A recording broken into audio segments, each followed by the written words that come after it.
या होंगे। तो इस वीडियो लेक्चर के माध्यम से हम लोग टॉप वैसे क्वेश्चंस को देखने वाले हैं जो सीधे अब की बार आपके इंट्रेंस एग्जाम में यानी बिहार पॉलिटेक्निक लेटरल एंट्री के इंट्रेंस एग्जाम में पूछे जाएंगे।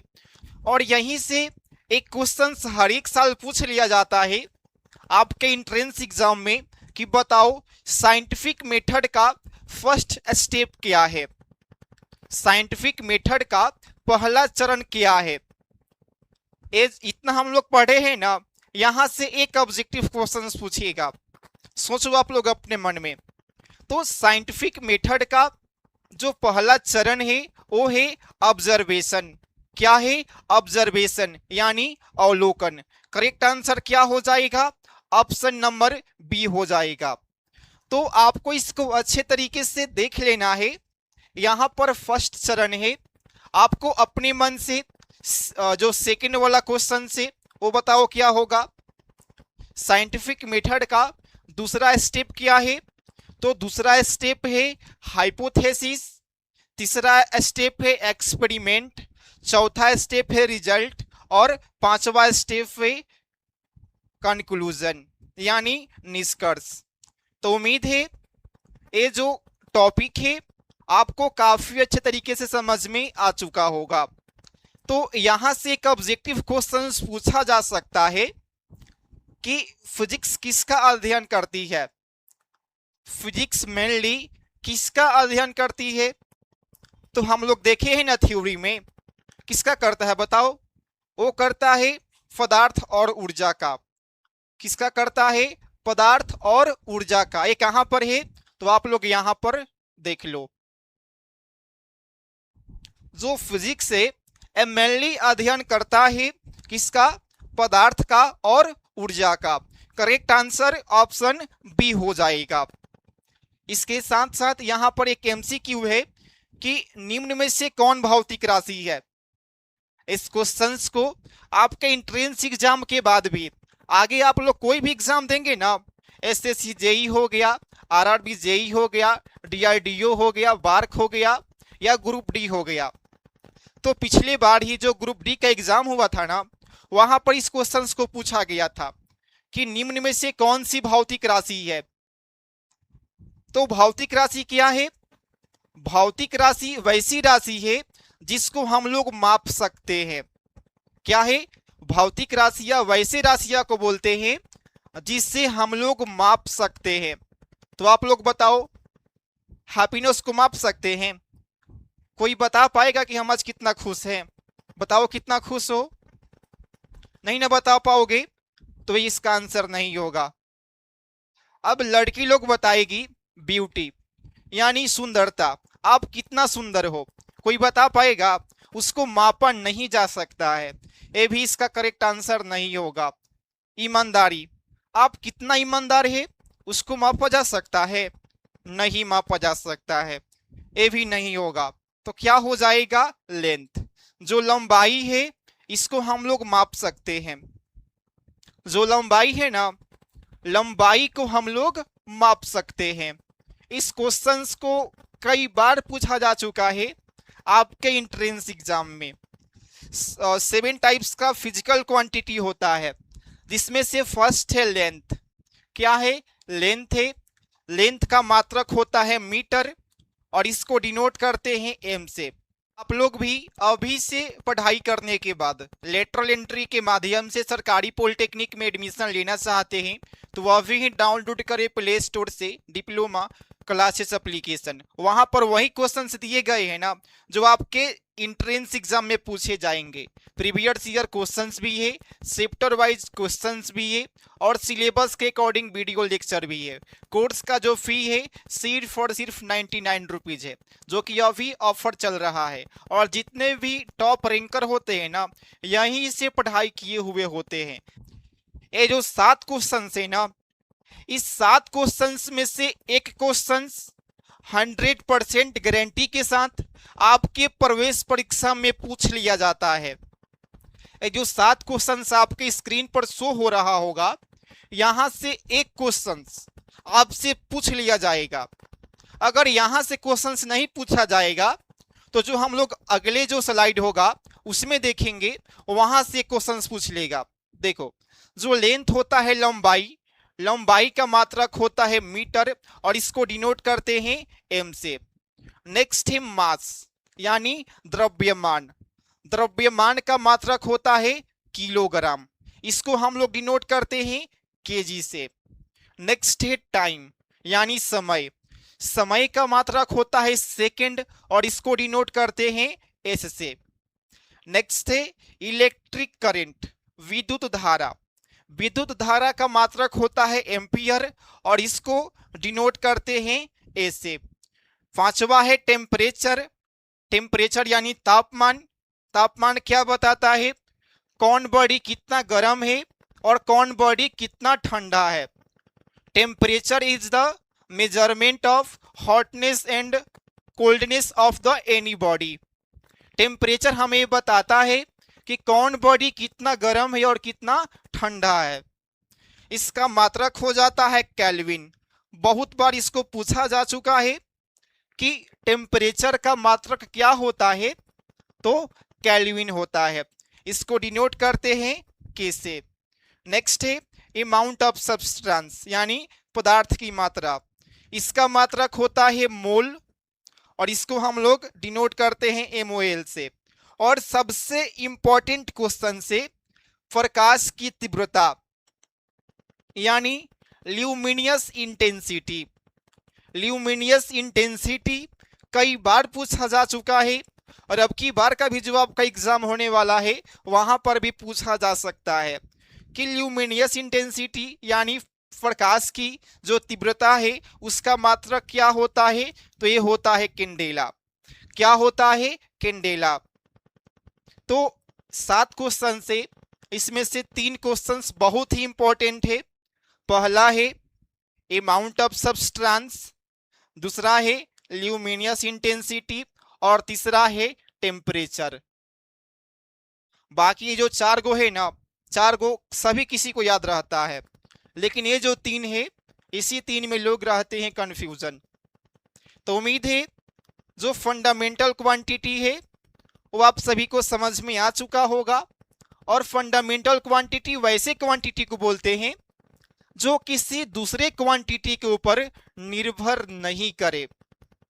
फंडामेंटल क्वांटिटी होता है और एक होता है डिराइव्ड क्वांटिटी। इस 7 के अलावे बाकी जितने भी क्वांटिटी होंगे वो सभी के सभी डिराइव्ड क्वांटिटी है, यानी इसी से मिल करके वो सब क्वांटिटी बढ़ेंगे। ठीक है, आप सभी को समझ में आ चुका होगा। यहां से फर्स्ट क्वेश्चन पूछा जाएगा कि कितने टाइप के फंडामेंटल क्वांटिटी होते हैं। तो there are 7 types of fundamental quantity. कौन कौन है तो आपके स्क्रीन पर दिख रहा होगा। अब आपसे पूछ लिया जाएगा कि किसका मात्रक क्या है, तो मात्रक आप लोग यहां से देख पाएंगे।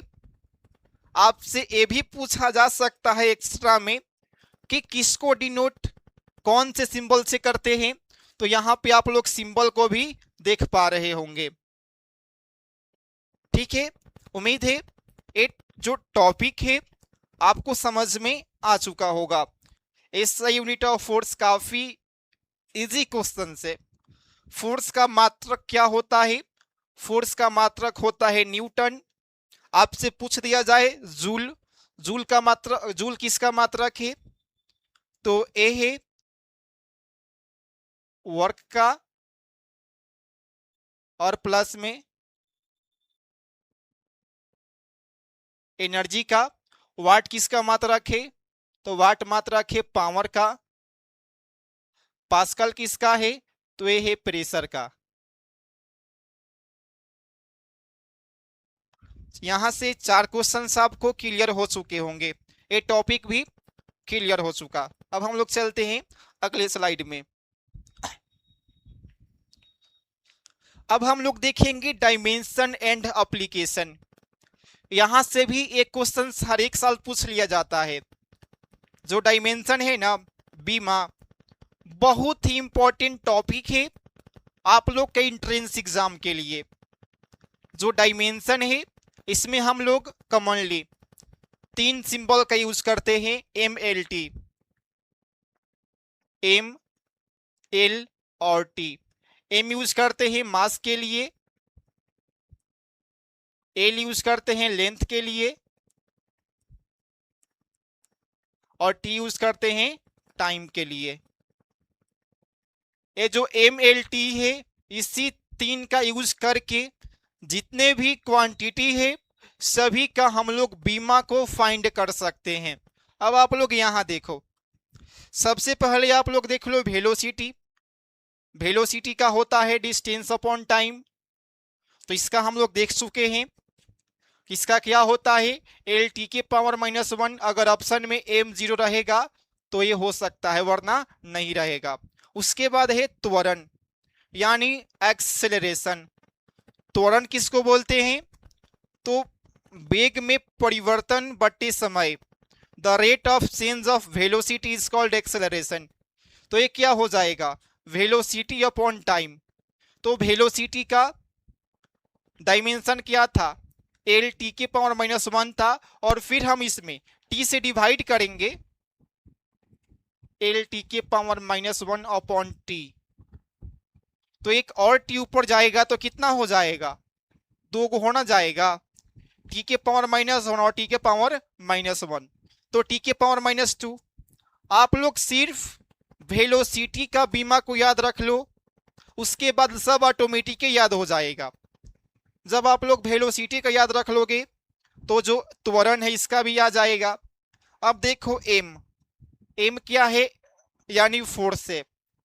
फोर्स का फॉर्मूला होता है एम ए, एफ बराबर एम ए। तो यहां पर एम वैसा ही रह जाएगा, एम का एम ही रह जाएगा, ठीक है। और ए यानी एक्सेलरेशन, तो एक्सेलरेशन का कितना देखे थे हम लोग, ऑलरेडी यहां पर हम लोग देख चुके हैं। तो क्या हो जाएगा, एम एल टी के पावर -2। इस क्वेश्चंस को बहुत बार पूछा जा चुका है आपके इंट्रेंस एग्जाम में कि बल का बीमा क्या है, ए वीवीआई है। बल का बीमा क्या है आप लोग देख लिए होंगे। अब वे फोर्स, सॉरी वर्क, वर्क क्या है, फोर्स और उसमें डिस्प्लेसमेंट, फोर्स और डिस्प्लेसमेंट। तो सबसे पहले हम लोग देख चुके हैं, किसका देखे थे, और फोर्स का देखे थे ना। तो फोर्स का जो बीमा होता है ये होता है एम एल टी के पावर -2, और ये जो डी है ना, डी यानी डिस्टेंस, डिस्टेंस का होता है एल। तो हम लोग इसमें एल से मल्टीप्लाई कर देंगे तो क्या हो जाएगा, यहाँ एक एल और एक वही एल, 2 हो जाएगा। तो एम एल स्क्वायर और टी के पावर -2, इसको भी आप लोग समझ चुके होंगे। नेक्स्ट क्वेश्चन से एक्यूरेसी और प्रिसीजन यानी शुद्धता और परिशुद्धता। एक्यूरेसी क्या है, एक्यूरेसी क्या है, तो शुद्धता क्या है। तो मान लो ये हमारा पेन है, इसको हम मेजर किए, 10 का ग्रुप बांट दिए। कोई बोला कि सर ये 5 सेंटीमीटर का है, कोई बोला कि सर ये 6 सेंटीमीटर का है, लेकिन एक्यूरेट में ये है 8 सेंटीमीटर का। तो जो ओरिजिनल वैल्यू होगा, ओरिजिनल वैल्यू के हम जितने ज़्यादा नज़दीक जाएंगे उसी को बोलते हैं एक्यूरेसी। क्या बोलते हैं, accuracy. Closeness of true value, closeness of true value is called accuracy, यानी वास्तविक मान के करीब होना। और जो प्रिसीजन है, यानी ये 8 सेंटीमीटर का है, तो हम इसको जितना बार भी मापेंगे तो ये 8 सेंटीमीटर ही होगा, उसमें कोई भी चेंजिंग नहीं होगा, तो उसी को बोलते हैं प्रिसीजन। क्या बोलते हैं, प्रिसीजन। तो एक यहाँ पर एमसीक्यू है कि प्रिसीजन का मतलब क्या होता है। तो प्रिसीजन का मतलब होता है एक ही वैल्यू बार बार आना, यानी रिपीटेबिलिटी, यानी पुनरावृत्ति। तो करेक्ट आंसर हो जाएगा रिपीटेबिलिटी। वही है ट्रू वैल्यू के पास होना, तो ये हो जाता है एक्यूरेसी। क्या होता है, एक्यूरेसी होता है। उम्मीद है ये जो टॉपिक है ये भी आपको समझ में आ चुका होगा। नेक्स्ट है गॉसियन डिस्ट्रीब्यूशन। यहां से क्वेश्चन हर एक साल पूछ लिया जाता है कि गॉसियन डिस्ट्रीब्यूशन का जो शेप है वो किस टाइप का होता है। तो आप लोग यहाँ पर देखो, कुछ इस प्रकार से इसका कर्व होता है। और ये कर्व किस प्रकार से है, जो मंदिर का घंटा होता है ना, ऊपर में इसे टांगा गया होता है घंटा, तो उसी टाइप का है। तो जो गॉसियन डिस्ट्रीब्यूशन है उसका जो शेप है वो बेल शेप का होता है। कौन शेप का होता है, बेल शेप का होता है। करेक्ट आंसर क्या हो जाएगा, ऑप्शन सी।